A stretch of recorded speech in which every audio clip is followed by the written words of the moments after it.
Sister, I'm so worried about Tu Diem. I don't know how Tu Diem is doing now. I have a bad feeling. Toan, don't worry too much. Tu Diem is always strong. Tu Diem will overcome. God always blesses good people like Tu Diem. Ly Tu Diem here. Hello everyone. I wish you all good health, peace, and the kind of love that never lets go. Sometimes, love asks for everything, and I gave it everything. I walked 150 kilometers through rain, hunger, and exhaustion, just to find the man I believed in. But when I finally stood at the edge of his world, my heart trembling with hope, CEO Toan was ready to give up. Maybe love doesn't always wait. Maybe timing is the cruelest part of fate. The sun had already set, casting a golden hue over the silent mountains.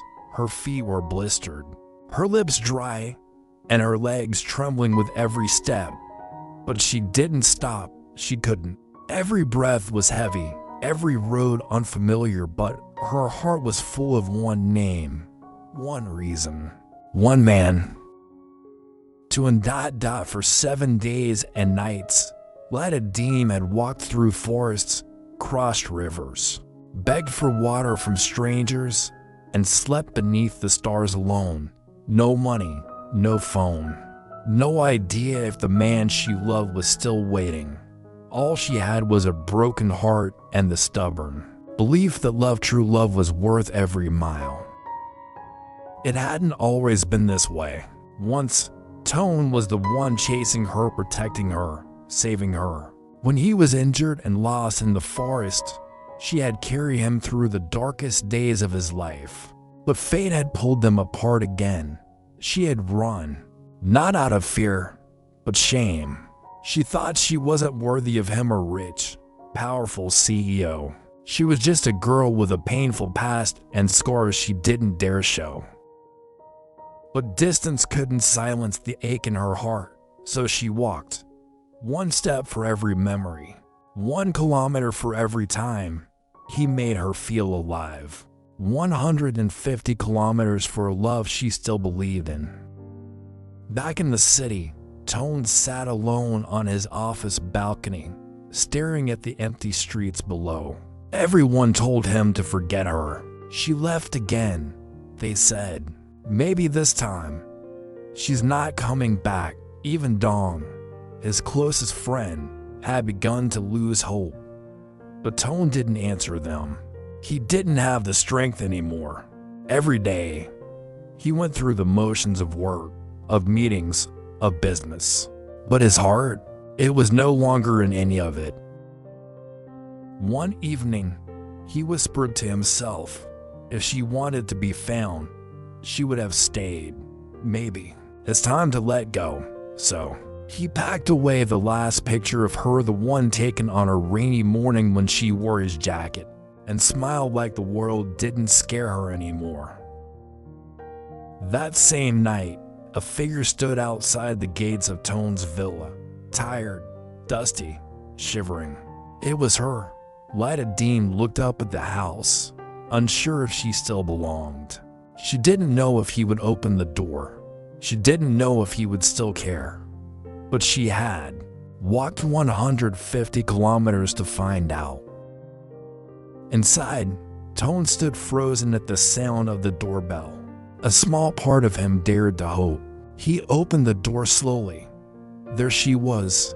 Tears welled in her eyes. Her voice cracked. I walked all this way because I couldn't bear not knowing if you still loved me. Toan's breath caught in his throat. You walked? He asked, stunned. All that distance? For me? I thought you gave up. He stared at her bruised feet, her pale face, her trembling hands, and then he did the only thing he could. He pulled her into his arms. I almost gave up, he whispered, voice shaking. But now I know. I never will again. Because sometimes love gets lost. Sometimes people run. But The ones who walk back to you step by painful step are the ones worth holding on to forever. Toan didn't speak for a long moment. His arms were still around her, afraid that if he let go, she would vanish again. Diem leaned into his chest, exhausted, her heartbeat weak but steady. It felt like a dream they both had waited to long for. "Come inside," he said softly, brushing her hair back. "You're home now." He led her in gently, sitting her down on the sofa. Her legs trembled from the walk. She was covered in dust, her clothes torn, her shoes falling apart. Toan knelt down and took off her shoes carefully. Her feet were swollen, bruised. He looked up, his eyes wet. "Why did you do this to yourself?" She tried to smile. "Because losing you would hurt more." Later, after bathing and changing into warm clothes, she sat at the kitchen table wrapped in a soft blanket. Toan placed a bowl of porridge in front of her. He'd made it himself, though it wasn't perfect. "I can't promise it tastes good," he said, almost shy. She took a spoonful, and her eyes teared up. Not because of the food, but because she had missed this feeling, being seen, being cared for, being loved.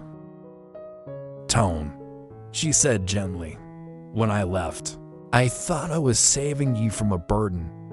"You were never a burden," he interrupted, voice firm, but full of emotion. "You saved me." Again and again, she lowered her gaze. "But you're the CEO. I'm just—" "Stop." He reached across the table, taking her hand in his. "You walked 150 kilometers for me. That's not something just anyone would do." She looked into his eyes. He added, "You don't have to prove anything anymore. I love you, not because of what you've done, but because of who you are." The rain began to fall outside, lightly, softly like a lullaby. Inside the house, it was warm, peaceful. Toan gently pulled her to her feet. "Come on," he said. "You need to rest." He led her upstairs, tucked her into bed, and sat beside her. "I won't leave again," she whispered. "I won't let you," he replied, smiling. As she drifted off to sleep, she felt his hand in hers steady, strong, real, and for the first time in a long time, Diem felt safe. The rain began to fall outside, lightly, softly like a lullaby. Inside the house, it was warm, peaceful. Toan gently pulled her to her feet. "Come on," he said. "You need to rest." He led her upstairs, tucked her into bed, and sat beside her. "I won't leave again," she whispered. "I won't let you," he replied, smiling. As she drifted off to sleep, she felt his hand in hers steady, strong, real, and for the first time in a long time, Diem felt safe. Sometimes love isn't about grand gestures. It's about coming back. It's about staying. And it's about choosing each other again and again, even after the road has broken you. The morning light gently poured into the bedroom as the birds outside began to sing.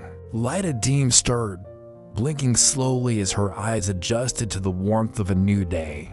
For a moment, she didn't remember where she was. But then, she turned and saw Toan, asleep in the chair beside her, head tilted slightly, still holding her hand. He hadn't left her side all night. A soft smile touched her lips. For the first time in weeks, she wasn't running, hiding, or afraid. She was home, not just in a house, but in a heart that had waited for her. When Toan opened his eyes, she was already awake, looking at him. "You didn't sleep much," she said gently. "I was afraid you'd disappear again if I closed my eyes," he replied, half joking, half serious. Diem reached out and touched his cheek. "I'm not going anywhere, not this time." He took her hand and kissed it, then let's start again. That morning, Toan called his assistant and canceled all his meetings. For the next few days, his priority wasn't contracts or investors, it was her. He took her to a quiet seaside cottage far from the noise of the city. There, they walked along the beach, barefoot in the sand, watching the waves crash and the sky change color. She laughed again, really laughed, and he realized that was the sound he had missed the most. One evening, as they sat by the fire wrapped in a blanket, Toan held her close and whispered, "Do you regret walking all that way for me?" She turned to him, eyes sparkling. "Double quotes, no doubt I would do it again, 1,000 times, but I hope I never have to." He smiled. "You won't. From now on, no more running, no more pain. I want you by my side, forever." She hesitated for a breath, her eyes soft. "Are you sure?" she whispered. "I'm not like the women you meet in business dinners. I'm simple. I don't have much. You have everything I need," he said firmly. "You gave me back my heart." The next day, they returned to the city, but not to hide. Toan called for a press conference, and for the first time, he stood beside Diem, holding her hand, and introduced her publicly not just as the woman he loved, but as the person who saved him, believed in him, and walked 150 kilometers just to come home. The room was silent, cameras flashing, but they heard nothing except each other's heartbeats. When the conference ended, someone asked her, "Why did you walk all that way for him?" She looked at Toan, then answered softly, "Because love is worth the journey." And from that day on, no matter where life took them, they walked together, side by side, not counting the distance, only the steps shared in love. Life lesson from the story: love is not measured by grand gestures or perfect timing, but by the courage to keep going when everything feels uncertain. Ly Tu Diem's long, painful journey teaches us that true love requires sacrifice, patience, and unwavering belief even when the path is lonely and the heart is tired. She walked 150 kilometers, not because she was sure of the outcome, but because she believed that love was worth the effort. Toan, on the other hand, shows us that even the strongest hearts can falter. Doubt and fear can cloud judgment, especially when silence fills the spaces where love used to speak. But in the end, the realization that someone fought for you, chose you, and came back for you can reignite what was nearly lost.